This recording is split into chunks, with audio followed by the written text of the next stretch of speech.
Masechet Eruvin Daf Lamed Vav, on commence Bezrat Hashem à la deuxième ligne. Kashet Rabbi Yossi et Rabbi Yossi. La Gemara pose une contradiction dans les paroles de Rabbi Yossi, qui d'une part a dit quelqu'un qui a un doute s'il s'est trempé correctement au mikvé alors qu'il était tamé midrabanan. Rabbi Yossi dit qu'il reste tamé. D'autre part, Rabbi Yossi dit dans la Mishnah, si nous avons un doute à propos du Eruv Troumin, s'il était kasher ou pas, dans le doute il est kasher. Donc c'est une contradiction dans Rabbi Yossi qui, à propos du Eruv Troumin midrabanan, il prend la Kula, et à propos de la Touma midrabanan, Rabbi Yossi prend la Khumra, il craint qu'il ne s'est pas trompé au mikvé. Répond la Gemara Maravuna Barchinena, Shan et Touma. La Touma, à propos de la Touma, c'est différent. Il viyash la Ikar mina Torah. Puisque la Touma, elle a l'essentiel de la Touma, on la trouve de la Torah. Donc la notion de la Touma, elle existe aussi de Oraita, mina Torah. C'est pour ça qu'on ne peut pas négliger des doutes de Touma. Les gens, ils risquent de s'habituer à être plutôt mekil dans les purifications de Touma. Ils vont dire finalement que même dans une Touma Minatora, dans le doute si s'est trempé correctement ou pas, ou si le mikvé était kasher ou pas, ils vont dire qu'il est quand même kasher. C'est pour ça qu'à propos de la Touma, il faut être mahmir même dans une Touma de Rabbanan. Demande la Gemara Meshabat Nami de Raitaï. À propos de Shabbat aussi, nous avons la notion de Shabbat qui est Minatora. Et donc on devrait être mahmir aussi dans le doute du Eruv. Répond la Gemara Kassav Rabbi Yossi Troumin de Rabbanan.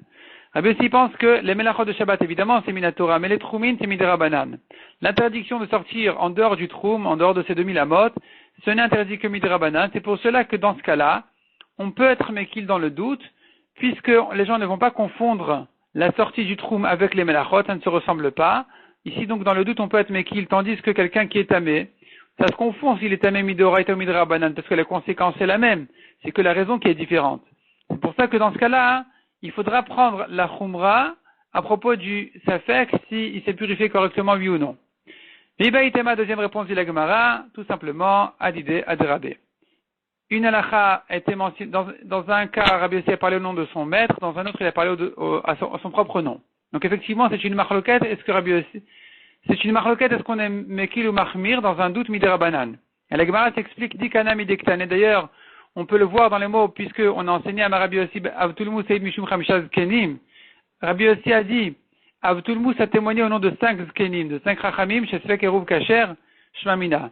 Donc, ce que Rabbi Yossi a dit que dans le doute, si le Eruv il est bon ou pas, on le considère comme Kasher, c'est pas le propre avis de Rabbi Yossi, simplement c'est ce qu'il a ramené, ce qu'il a cité au nom de ses maîtres. Donc, ça renforce qu'on a dit que Rabbi Yossi lui-même pourrait dire que dans le doute, il est tamé. Tandis que, à propos du Eruv, Rabbi Yossi, lui, qui a rendu kasher, c'est qu'au nom de ses maîtres, mais pas son propre avis. Rava Amar, Atam, Anutam et Rabbi Yossi. Troisième réponse dit Rava. Là-bas, la raison de Rabbi Yossi, elle est la suivante. Ahmed tamé al chezkato, ve'em alotaval. C'est à propos du tamé qui était tamé midrabanan. On ne sait pas si c'est purifié ou pas, on ne sait pas si c'est trempé dans un bon mikvé. On le laisse sur sa chazaka, sur son statut d'avant. Et donc, je dis que, je suppose qu'il ne s'est pas trempé. Tant que je ne sais pas qu'il s'est trempé correctement, je le laisse sur le statut d'avant en disant qu'il est resté tamé. Demande la Gemara Adraba, Ahmed Mikvé al-Chezkato, au contraire, tu devrais laisser le mikvé sur sa chazaka, comme quoi il était un mikvé plein, rempli. Pourquoi dire le mikvé était insuffisant depuis le moment où il s'est déjà trempé? Tu devrais dire non, le mikvé, jusqu'à présent, on savait qu'il était un mikvé kasher. Aujourd'hui, il ne l'est plus. J'ai un doute si au moment où il s'est trempé, c'était kasher ou pas. Je le laisse sur sa chazaka, le mikvé, de dire qu'il était un bon mikvé. Veima lo chaser, et je dois dire donc qu'il ne manquait pas dans le mikvé d'eau. Répond la Gemara, le mikvé shalanibdad. Il s'agit d'un mikvé qui n'a jamais été mesuré. Donc il n'a pas eu de chazaka comme en tant que mikvé bon, en tant que mikvé plein. C'est pour ça que contre ça, je laisse la chazaka du tamé, en disant voilà, il était tamé. Et c'est pour ça que dans ce cas-là, Rabbi Yossi il est mahmir. Tandis que, à propos du Eruv, c'est le contraire, on a vu une Trouma Théora, par exemple, et elle est devenue impure, mais je ne sais pas quand. Alors, dans le doute, je dis on la laisse sur sa chazaka, qu'elle était Théora. Tanya, la Gemara elle ramène maintenant une braïta, Ketadama Rabbi Yossi se fait Eruv Kasher. Dans quel cas Rabbi Yossi dit, le Eruv, dans le doute, on ne sait pas s'il était bon ou pas, il est Kasher. Et la braïta, elle rentre bien dans les détails. Il rêve de Trouma, il a fait un Eruv avec de la Trouma. Ça fait que mi ba'odium nitmet, ça fait que mi shecha nitmet. On a un doute si la trouma est devenue tmea avant Shabbat ou après la nuit. Vechen le perot, ça fait que mi beodium nitkenu, ça fait que mi shechashecha nitkenu, ou bien il a fait un roux avec des fruits, et on a un doute si on les a prélevés, donc nitkenu, ils ont été réparés, ils ont été prélevés mi beodium avant Shabbat, ou bien mi shechashecha nitkenu, ils ont été prélevés que après la nuit. Donc on ne sait pas si ben hashmashot, c'était kasher ou pas. Zeus Safek Eruv Kasher, c'est sur ça qu'on a dit que dans le doute il est kasher. Aval, mais nous avons un autre cas de Safek Eruv qui ne sera pas kasher, même selon Rabbi aussi. Irev Betrouma, Safek Torah, Safek Tmea. Si, au moment où il a posé son Eruv de Trouma, il y avait déjà un doute si elle était Torah ou pas, Vechem Perot, Safek Nitkenu, Safek Nitkenu, ou bien il a pris des fruits qui, au moment où il les a posés en tant qu'Eruv, déjà on avait le doute si ça a été prélevé ou pas. Enze Safek Eruv Kasher. C'est pas un Safek Eruv sur lequel on dit que c'est kasher. Et la Gemara demande pourquoi cette différence. Maishna Trouma, de Amar Hamed Trouma al Chezkata ve'ema Teoraï. Quelle est la différence entre la Trouma, où on dit, si j'ai un doute sur la Trouma, est-ce qu'elle était Tmea ou pas, au moment de Ben Hashmashot, je la laisse sur sa Chazaka et je dis qu'elle était Théora. Jusqu'à présent, elle était Théora, elle reste Théora. Perot Nami Hamed Tevel Chezkato. Comment ça se fait qu'à propos des fruits, si j'ai un doute si les fruits ont été prélevés avant Ben Hashmashot ou après, comment ça se fait que je dis que dans le doute c'est un Safek Eruv Kasher, c'est Kasher. Pourquoi c'est Kasher? On devrait dire ici aussi, laisse les fruits sur leur statut d'avant, où ils étaient Tevel, je ne sais pas quand est-ce que ça a été prélevé, donc tant que je ne suis pas certain que c'était prélevé, je considère que ce n'est pas encore prélevé. Vema, l'onitkelu, tu dois dire qu'ils n'ont pas été prélevés au moment de Ben Hashmashot. Et pourquoi est-ce qu'on a dit que dans le doute c'est kasher? Répond la Gemara, le thème asfek mi bodium nitkenu. Ne dis pas ici que le cas il est, si j'ai un doute, si ça a été prélevé avant Shabbat ou pendant Shabbat. Et la Ema, non, il faut corriger. Ici le doute c'était un autre. Safek mi bodium nidmeu. Safek mi shechashecha nidmeu. C'est-à-dire que ces fruits-là, ils étaient déjà prélevés correctement avant Shabbat. Le problème, il est que nidme'u, ils se sont mélangés. Ils se sont mélangés avec du tevel, ou peut-être avec de la trouma. Et puisqu'ils se sont mélangés avec, alors dorénavant, de la trouma impure ou du tevel, donc dorénavant, on ne peut plus les manger. Et maintenant, donc ils sont pas, en tant que hérouv, c'est pas soul. Et c'est là où je dis que si j'ai un doute si ça s'est mélangé avant Shabbat ou à la nuit, dans le doute, je le laisse sur sa chazaka en disant ça ne s'est pas encore mélangé, donc c'est kasher comme eruv. Donc ça, c'était le premier cas, la récha plutôt, sur ces cas-là, on a dit que ce sfek eruv, il est kasher. Dans le cas où j'ai un doute si la tourma est devenue tamée avant Shabbat ou pendant Shabbat, dans le cas où je ne sais pas si les fruits se sont mélangés avec du tevel avant Shabbat ou pendant Shabbat, dans le doute, c'est kasher. Mais si a priori, il avait réservé un eruv, il a pris son eruv alors qu'il y avait déjà dessus un safek, il y avait déjà un safek dessus. Dans ce cas-là, tu ne peux pas dire tu es là sur sa chazaka, puisqu'il n'y a jamais eu de chezkat eruv kasher. Lorsque l'eruv a été posé, il n'était jamais kasher. C'est pas que je l'ai posé vendredi matin, et que vendredi matin il était vadaï kasher, et qu'après, commence le safek depuis quand il est devenu tamé. Non. Depuis le moment où le eruv a été posé, il était déjà problématique, il était déjà en safek. Dans ce cas-là, on a dit qu'on ne tient pas que safek eruv kasher, ça sera un mauvais eruv.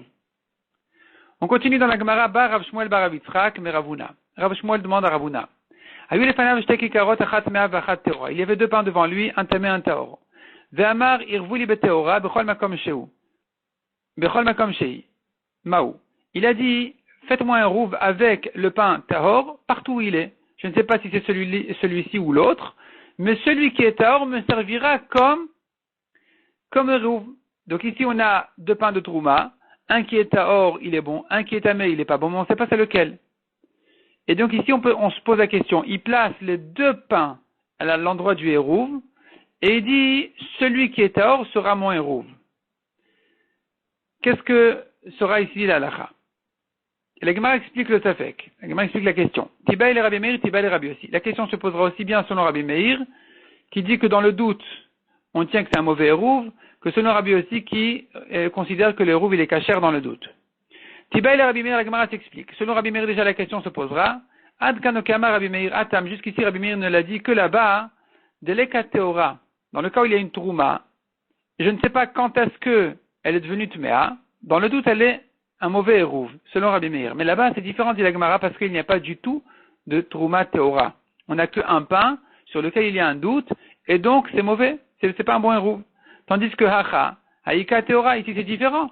Il y a ici une Trouma Teora, puisqu'il y a deux pains, un qui est Taor, un qui est Tamé. Les deux pains, ils sont placés à l'endroit du Eruv, donc peut-être que ici ça va marcher même selon Rabbi Meir. Odilma, ou bien à l'autre côté du Safek, l'autre côté de la question, c'est de dire au contraire. Afil le Rabbi aussi, le Kehamar, même Rabbi aussi n'a dit que elle a Atam, que là-bas. Là-bas, quand j'ai un doute sur la Trouma, est-ce qu'elle est devenue Tamé ou pas, au moment de Ben Hashmashot, c'est là où Rabbi aussi dit que dans le doute c'est Kacher. Pourquoi? Des Mita Dei Teora Yadala. Car si je tiens que c'est Taor, or je m'appuie sur la Chazaka pour dire que c'était Taor, donc je reconnais le pain, et le voilà, il est bien défini, donc on peut s'en servir comme Eruv. Avalacha, tandis qu'ici, quand j'ai deux pains, Loyadala, je ne sais pas c'est lequel des deux qui est Taor, lequel des deux qui est Tamé. Donc finalement, il ne pourra pas manger du tout son Eruv. C'est pas, tu peux considérer comme si il était encore Taor et que donc voilà le Eruv, il est bien défini. Non, il n'y a rien de défini. Il y a un Taor, un Tamé, on ne sait pas lequel.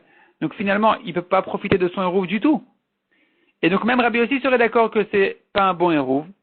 Amar, il lui a répondu, Ben Rabbi aussi, Ben Rabbi Meir, Beinan Seuda Harouya Mibodium Veleka. Aussi bien selon Rabbi aussi que selon Rabbi Meir, tout le monde sera d'accord dans ce cas-là, qu'il faut un repas qui pouvait être mangé avant Shabbat, or il n'y en a pas ici, puisqu'on ne reconnaît pas le pain Taor, la Trouma Teora, donc c'est un mauvais Eruv. Nouvelle question, Ba'amine Ravan Rav Nachman.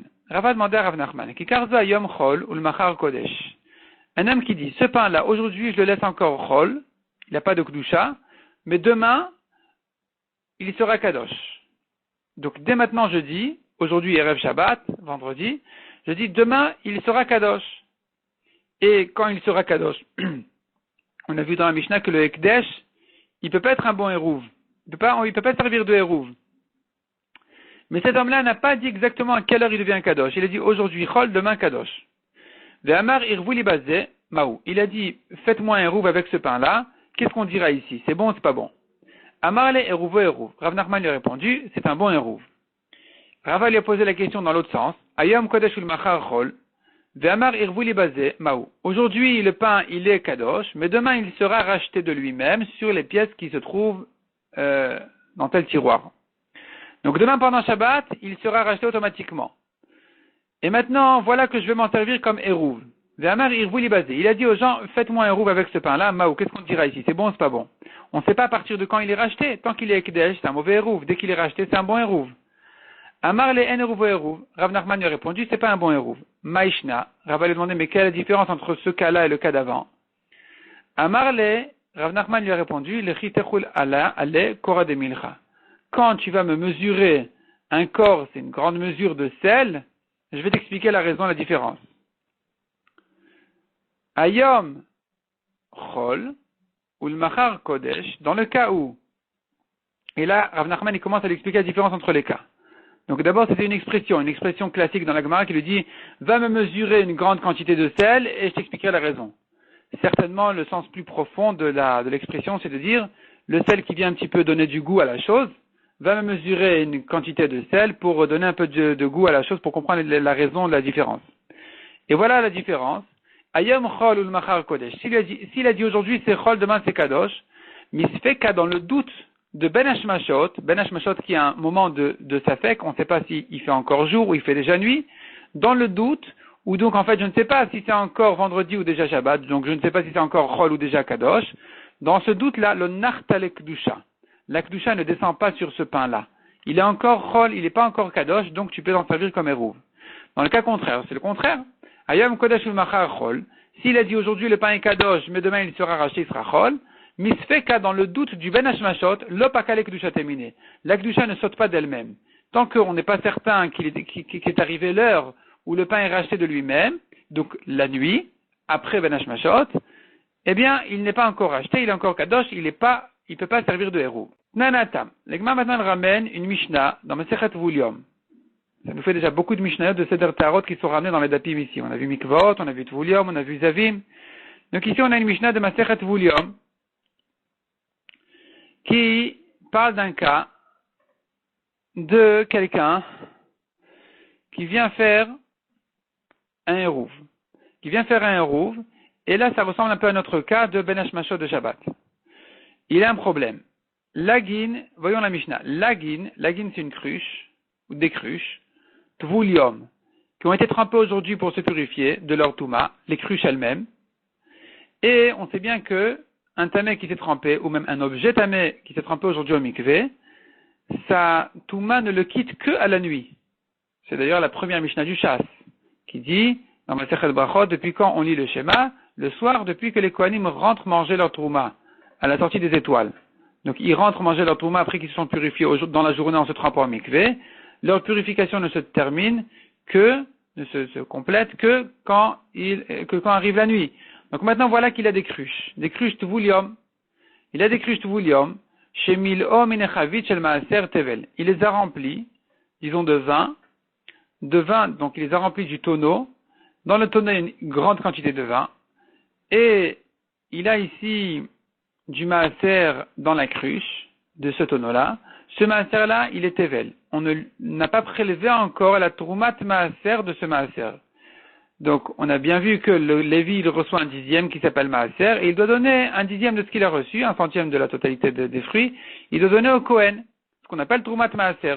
Ici, le Lévi se retrouve avec une cruche de vin, et il veut la faire troumat maaser. Il veut la réserver en tant que troumat maaser. Mais il peut pas le faire encore, parce que la cruche est encore tméa. Elle est pas encore théora complètement. Si il va faire de ce vin-là troumat maaser, ça va devenir immédiatement tamé de la cruche, à cause de la cruche. Donc qu'est-ce qu'il a dit? Il a dit, Va'amar, arreze troumat maaser l'kshetershach. Ça sera troumat maaser. Ce vin-là, de la cruche, il va devenir troumat maaser quand il fera nuit. Ou à ce moment-là, la cruche sera déjà à tahor. À ce moment-là, effectivement, le vin de la cruche, il deviendra troumat maaser. Dvarav Ka'amin, il n'y a pas de problème. Ce qu'il a dit, c'est ce qui va se passer. On l'écoute. Veimamar ervou libazé. Si maintenant il a dit, faites-moi un rouve avec cette cruche-là, le amar kloum. Il n'a rien dit, on ne peut pas faire. Amar Ravazot Omeret. Rava déduit de là, sauf ayam connaît Hérouv. Le Hérouv, il vient au début de Ben Hashmashot, à la fin de la journée de vendredi. On tourne la page. Car s'il va monter à ton esprit de dire que le Hérouv, il se fixe au moment du début de la journée de Shabbat, donc à la fin du Ben Hashmashot, quand il fait déjà vraiment nuit, c'est à ce moment-là qu'il y a le kinyan du Hérouv, c'est à ce moment-là que le Hérouv fixe l'habitation de la personne. Alors, Iyamar Irvouli basé, dans le cas où il a dit, faites-moi un rouve avec ce maaser en question, ce maaser tevel, comme on a dit, tevel parce qu'on n'a pas prélevé la troumat maaser de ce maaser. Dans ce cas-là, on a dit que c'est pas un bon rouve. Amaïlo Amar Kloum, pour quelle raison c'est pas un bon rouve? On devrait dire que l'essentiel, c'est-à-dire si on considère que les rouves, ils se fixent à la nuit, alors ici à la nuit, la cruche, elle s'est purifiée, le vin est devenu Troumat Maaser, puisque c'est de la Troumat Maaser, Théora, on peut en faire un roux, comme on a vu dans la Mishnah, on peut faire un roux avec la Trouma.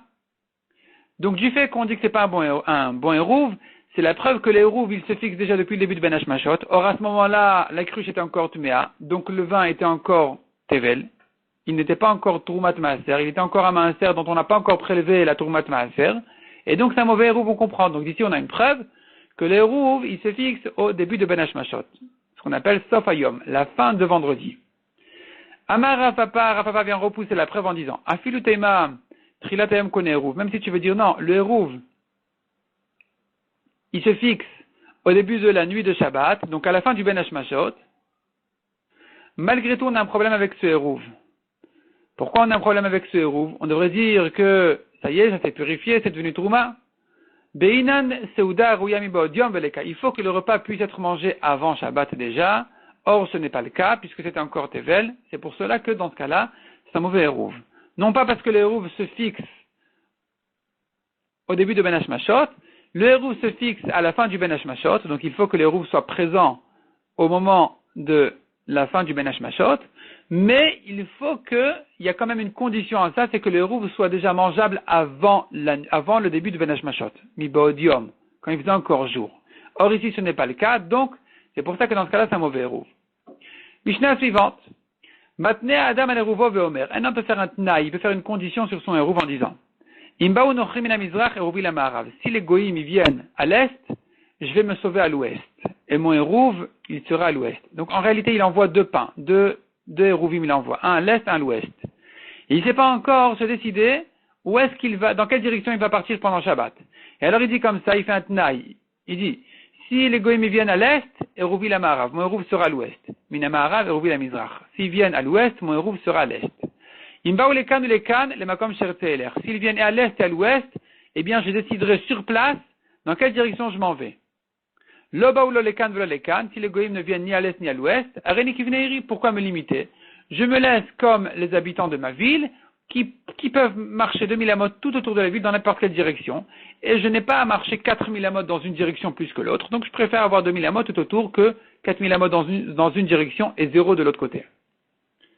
De même dit la Mishnah, voilà que, donc il place le Eruv des deux côtés, à l'est et à l'ouest, et il dit si le Chacham, il va venir à l'est, Eruv la Mizrach. Alors je prends mon Eruv du côté est, pour pouvoir marcher à la direction du Chacham, 4000 amot. 2000 amot jusqu'au Eruv et encore 2000 amot de plus. Mina Ma'arav, Eruv la Ma'arav. Si le Chacham il vient à l'ouest, mon Eruv est à l'ouest. Balekan ou lekan et makom shertzeler. S'il y a deux Chachamim qui viennent, un à l'est, un à l'ouest, je choisirai sur place où je vais. L'olekan velolekan areni qui venait ici. S'il ne vient ni à l'est ni à l'ouest, je reste comme les habitants de ma ville sans prendre de Eruv ni à l'est ni à l'ouest du tout. Rabbi Yehuda Omer, imaya echad men rabo alechet el rabo. Rabbi Yehuda dit si un des deux Chachamim était son maître, il va dans la direction de son maître parce que on suppose que c'est là-bas qu'il avait l'intention d'aller. Et donc le Eruv qui se fixe ben hashmashot, qui se fixe déjà à l'entrée du Shabbat, il devait se décider dans la direction de son maître. Ve'imayushnen rabotav, si les deux Chachamim étaient ses maîtres, les makom shirtzeyeler, à ce moment-là, il pourra décider pendant Shabbat dans quelle direction il va. Kiata Rabbi Yitzhak dit la Gemara, lorsque Rabbi Yitzhak est venu d'Eretz Israël, Tane Iprakula Matnitin, il a enseigné notre Mishnah dans l'autre sens complètement. Donc si dans notre Mishnah on a vu que cet homme-là il voulait s'éloigner des Goïm et se rapprocher du Chacham, Rabbi Yitzhak a ramené une Braïta, ou bien peut-être la Mishnah il enseignait à l'envers, enfin dans l'autre sens, que cet homme-là voulait s'éloigner du Chacham et se rapprocher des Goïm. Kashi anochim anochim, kashi Chacham achacham, nous avons une contradiction à propos des Goïm et à propos du Chacham, est-ce qu'il veut s'éloigner ou se rapprocher? Il répond la Gemara tout simplement. Nochim anochim le kashi, à propos des Goïm, il n'y a pas de contradiction. Ha bepar hagavna, ici il s'agit des Goïm qui viennent prendre des impôts, ils préfèrent s'éloigner d'eux. Ha bemare de mata, et dans la braïta de Rabbi Yitzhak où il veut s'approcher des Goïm, il s'agit du maire. Le maire qui pourrait lui résoudre plusieurs problèmes, il a besoin de lui il a quelques demandes à lui demander, il a besoin de son aide. Dans ce cas-là, au contraire, il va aller en direction de ce goy. Chacham achacham lo kashya. À propos du chacham aussi, on va résoudre la contradiction et on va dire ha bemotiv pirke, ha bemikre shema. C'est-à-dire qu'il y a deux types de chachamim. Il y a le chacham qui fait la drasha, c'est ce qu'on appelle motiv pirke. Et les gens, ils sont intéressés d'aller écouter la drasha, c'est intéressant. Et de l'autre côté, il y a un autre Chacham qui est en réalité un professeur d'enfants. Et dans ce cas-là, Rabbi Yitzhak qui vient dire, dans la Mishnah de Rabbi Yitzhak, il s'agit que, donc il y a deux Chachamim qui viennent en même temps de deux côtés, un qui est un darshan et l'autre qui est un professeur, et lui préfère s'éloigner du professeur pour se rapprocher du darshan. Ça l'intéresse plus. On continue aux deux points. Rabbi Yehuda Omer, Imaya Echad Men Vechule. Donc Rabbi Yehuda avait dit que si un des deux Chachamim était son maître, il va dans la direction de son maître. Vera Banan, que répondent à ça les Chachamim? Zimnin de Michale Bechavret Femerabe. C'est pas la preuve que si son maître est venu d'un côté, que c'est là-bas qu'il voulait aller. Des fois, il préfère son ami que son maître. Il préfère entendre la dracha de son ami plutôt que celle de son maître. Et donc finalement, c'est pas encore décidé à l'entrée du Shabbat, rien que par le fait que le Chacham vient d'un côté, d'une direction, c'est pas la preuve que c'est là-bas que se fixe son Eruv automatiquement, parce que peut-être qu'il est plus intéressé d'entendre son ami que son maître. Amarav. Rav vient en disant sur notre Mishnah dramatiquement, l'état le matnitin. La lacha n'est pas comme notre Mishnah. Notre Mishnah, elle est repoussée. Midetane Ayo, d'une braïta de Ayo. Ayo, c'est un Chacham qui nous ramène une braïta qui va contre notre Mishnah, donc notre Mishnah, on la laisse de côté. Detane Ayo dit, Rabbi Yehuda Omer, En Adam matnei al shnei dvarim ke'echad. Un homme ne peut pas faire un tnaï dans deux sens en même temps. Ça marche pas comme ça, je vais décider sur place si je vais à l'est ou à l'ouest. Le hérouv, il doit se fixer depuis le début. Et là, im bachacham le mizrach, hérouvo la mizrach. Im bachacham le ma'arav, hérouvo la ma'arav. Si le chacham vient à l'est, son hérouv sera à l'est. Si le chacham vient à l'ouest, son hérouv se fixe à l'ouest. Alors, le cas de l'école, mais s'il y a deux chachamim qui viennent, non. On ne peut pas dire je vais choisir pendant Shabbat. Mais la Gemara demande, mais qu'est-ce que tu as gagné de dire que le chacham est venu que d'un côté? Là aussi, ça se sait que pendant Shabbat. C'est-à-dire que lui, il a placé son hérouv et à l'est et à l'ouest. Pendant Shabbat, on lui dit, tu sais, le chacham, il est arrivé par l'est. Va là-bas, va à l'est. Et là, c'est pareil. On ne savait pas à l'entrée du Shabbat dans quelle direction il doit aller. Donc, quelle est la différence entre ce cas-là et le cas où les chachamim sont venus des deux côtés et que lui, il se décide sur place pendant Shabbat s'il va là ou là.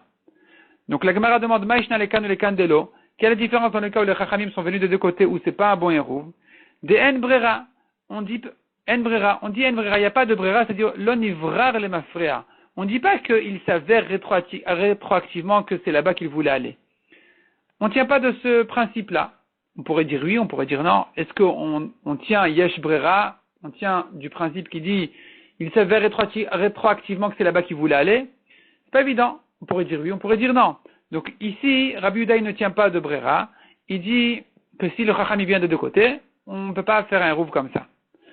Si c'est comme ça, demande la Gemara, les mizrach, les ma'arav, nami en brera. Le chacham est arrivé pendant Shabbat. On ne savait pas s'il allait venir par l'est ou par l'ouest. Ici aussi, tu devrais dire en brera, puisqu'à l'entrée du Shabbat, c'était inconnu. On ne savait pas si le chacham vient à l'est ou à l'ouest. Alors le hérouv ici ne devrait pas être un bon hérouv, puisque tu dis en brera. On ne dit pas il s'avère rétroactivement que c'est bon. Répond la Gemara Rabbi Yochanan ou Kvar Bachacham. Il s'agit d'un cas où le chacham est déjà arrivé.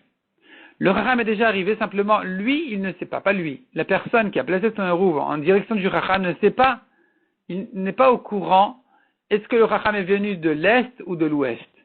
Et c'est là où j'ai pas besoin de dire brera, c'est pas rétroactivement qu'il s'avère que le hérouv était là ou là. Le hérouv, celui qui s'y connaît, il sait exactement où il se trouve. Dans ce cas-là, c'est un bon hérouv. Le fait que la personne elle-même ne sache pas, c'est pas un manque dans la brera. C'est clair, le hérouv, on sait où il est. Enfin, celui qui sait, il sait. Mais dans le cas où il dit les chachamim, ils vont venir des deux côtés. Et à ce moment-là, je vais décider au milieu de Shabbat. Là, c'est clair qu'il faudra dire, yesh brera, il s'avère rétroactivement que c'est là-bas qu'il voulait aller. Donc, dans ce cas-là, on ne tient pas de brera. Dans le cas où il faut arriver à brera, où c'était inconnu à l'entrée du Shabbat, par personne, on ne dit pas brera. Mais dans le cas où c'était connu, le chacham est déjà arrivé, c'est lui qui ne sait pas, lui la personne qui met son hérouv en direction du chacham qui ne sait pas où est le chacham, dans ce cas-là, on pourra, oui, considérer que le hérouv est kasher. C'est ce que dit Ayo. Notre Mishnah ne pense pas comme ça. Elle dit yesh brera. Tu peux te décider pendant Shabbat, est-ce que rétroactivement le hérouv était à droite ou à gauche, à l'est ou à l'ouest. Donc notre Mishnah qui dit yesh brera, elle va contre Ayo qui dit en brera, donc notre Mishnah elle est repoussée de devant la braïta de Ayo. La Gemara pose une question évidente. Adraba.